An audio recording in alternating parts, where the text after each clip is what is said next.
Hello students, welcome to Vaghela study channel. વિદ્યાર્થી મિત્રો, Vaghela study ચેનલમાં તમારું સ્વાગત છે. જો આ ચેનલમાં તમે સૌપ્રથમ આવ્યો હોય તો વાઘેલા સ્ટડી ચેનલને લાઇક કરો, શેર કરો અને સબસ્ક્રાઈબ કરો. વિદ્યાર્થી મિત્રો, આજે આપણે ધોરણ 10 ગાલા સ્વાધ્યાયપોથી સામાજિક વિજ્ઞાનનું સોલ્યુશન લેવાનું છે. હવે સામાજિક વિજ્ઞાનના સોલ્યુશનની અંદર આજે આપણે પાઠ 17માંનું સોલ્યુશન કરવાનું છે. પાઠ 17માં છે આર્થિક સમસ્યાઓ અને પડકારો, તેમાં ગરીબી અને બેરોજગારી. આ પાઠ જે છે બરાબર, તેમાંથી સેક્શન એમાં ખાસ કંઈ આવશે નહીં. વધારે મહેનત વિભાગ ડી માટે કરવાની છે. મોટા સવાલ જ આમાંથી વધારે આવશે, તો નાના સવાલ આપણે તમે સ્કીપ કરી અને મોટા સવાલમાં ધ્યાન આપવાનું રહે. તો જો સવાલ આપણે સમજીએ અને તેનું સોલ્યુશન લઈએ. તમે તમારી સ્વાધ્યાયપોથી કાઢી રાખવી અને જે રીતે આમાં સમજાવેલું છે, લખાવેલું છે એવી રીતે લખી લેવું. અમુક મોટા જવાબો હોય તો એને પૂરા માર્ક તમારે આવી શકે એવી રીતે ટૂંકમાં લખેલા છે, તો તમને ખૂબ જ યુઝફુલ થશે અને વાંચવું પણ ઇઝી પડશે. તો વિભાગ ડી, સવાલ પહેલો, ગરીબી રેખા એટલે શું? ગરીબીનું માપન શી રીતે થાય છે? તો જો તેનો જવાબ કે ગરીબી રેખા એટલે શું કે વ્યક્તિને ખોરાક જેવી તદ્દન પ્રાથમિક જીવન જરૂરિયાતો સંતોષવા માટે જે લઘુત્તમ કે ન્યૂનતમ ખર્ચ કરવા કે આવક મેળવવા માટે નક્કી કરેલા ધોરણ કે માપદંડની સપાટીને ગરીબી રેખા કહેવામાં આવે છે. ગરીબીનું માપન કઈ રીતે થાય? તો ગરીબી બે રીતે માપી શકાય છે. એક તો કોઈ એક કુટુંબ દ્વારા વિભિન્ન વસ્તુ કે સેવાઓ પાછળ કરવામાં આવેલ ખર્ચના આધારે, અને બીજું કુટુંબ દ્વારા મેળવેલ કુલ આવકના આધારે. તેમાં અ અને બ, એક નિરપેક્ષ ગરીબી માપી શકાય અને બીજી સાપેક્ષ ગરીબી. નિરપેક્ષ ગરીબીમાં શું હોય છે કે સમાજના લોકોને પ્રાથમિક જે જરૂરિયાતો હોય જીવન જરૂરી, અનાજ છે, કઠોળ છે, દૂધ, શાકભાજી, કપડાં, આ તો જરૂર પડે જ તે બધાને. હવે એ જે કાંઈ રેગ્યુલર બજારનો ભાવ હોય એ ભાવે ખરીદી ન શકતા હોય, ખરીદવા સમર્થ ન હોય, તો તે લોકો બધા નિરપેક્ષ ગરીબ કહેવાય. કે ભાઈ એ ગરીબ જ છે એમ ટૂંકમાં, કે એ જે જીવન જરૂરિયાતની વસ્તુ પણ પોતે નથી મેળવી શકતા.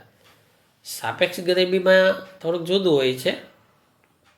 તેમાં સમાજના જુદા જુદા લોકોની તુલના કરવાની હોય છે, સરખામણી કરવાની હોય છે. એક્ઝામ્પલ તરીકે કોઈ ABC 3 વ્યક્તિ હોય, એની ઇન્કમ, બીની ઇન્કમ અને સીની ઇન્કમ, આવક બધાની જોઈએ તો એની આવક 50,000 હોય, બીની આવક 40,000 હોય અને સીની આવક 30,000 હોય, તો સી વધારે ગરીબ ગણાય એ અને બીની સરખામણીમાં એમ. તો આને કહેવાય સાપેક્ષ ગરીબી. હવે બીજો સવાલ છે, ટૂંક નોંધ લખો, મા અન્નપૂર્ણા યોજના. તો આ યોજના સરકારે 2013માં રાષ્ટ્રીય અન્ન સલામતીનો કાયદો પસાર કરીને કરી હતી યોજના. તેની અંદર રેશનિંગમાં ગરીબ કુટુંબોને અનાજ આપવામાં આવે છે આ યોજનાની અંદર. ત્યારબાદ સવાલ ત્રીજો છે, મનરેગા કાર્યક્રમની માહિતી આપો. તો મનરેગા યોજના છે એ ભારત સરકારનો ગરીબી નિવારણનો એક કાર્યક્રમ છે. તેની અંદર લોકોને કામ આપવું, એમ કે ગરીબો પાસે કામ ન હોય તો ગરીબોને કામ આપવું, બધા અલગ અલગ કામમાં એ લોકોને જોડવા. સવાલ ચોથો છે, બેરોજગારીની અસરો જણાવો. હવે યુવાનોમાં બેરોજગારી હોય, રોજગારી ન પ્રાપ્ત થતી હોય, કેમ કે ક્યાંય રોજગારી જ ન હોય તો યુવાનોને શિક્ષણ મેળવવાની અભિરુચિમાં ઘટાડો થાય.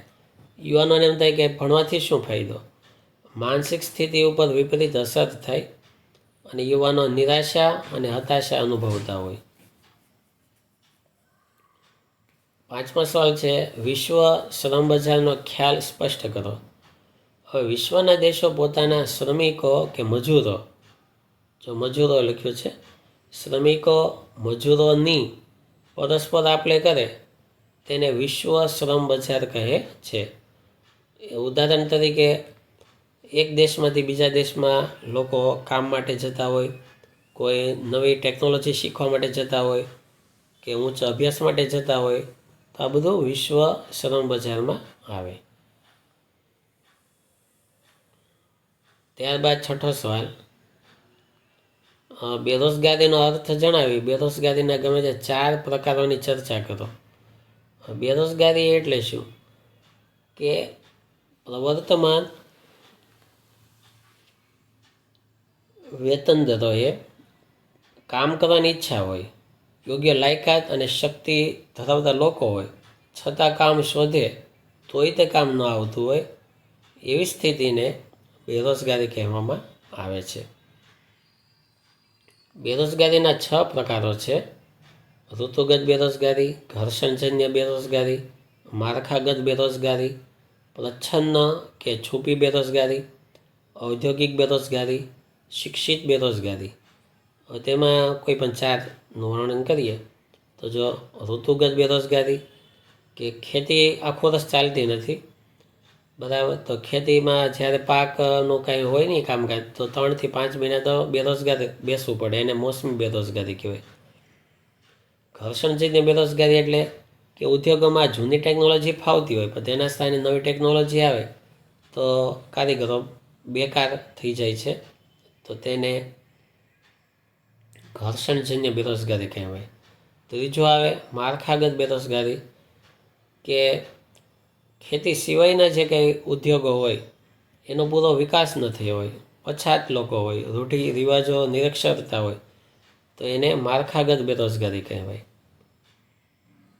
ચોથું શિક્ષિત બેરોજગારી, કે ઓછામાં ઓછું માધ્યમિક શિક્ષણ મેળવેલી વ્યક્તિ બેરોજગારી સ્થિતિનો અનુભવ કરે તેને શિક્ષિત બેરોજગારી કહેવાય. 7મો સવાલ છે કે ગરીબી એટલે શું? ગરીબી રેખા હેઠળ જીવતા લોકોના લક્ષણો જણાવો.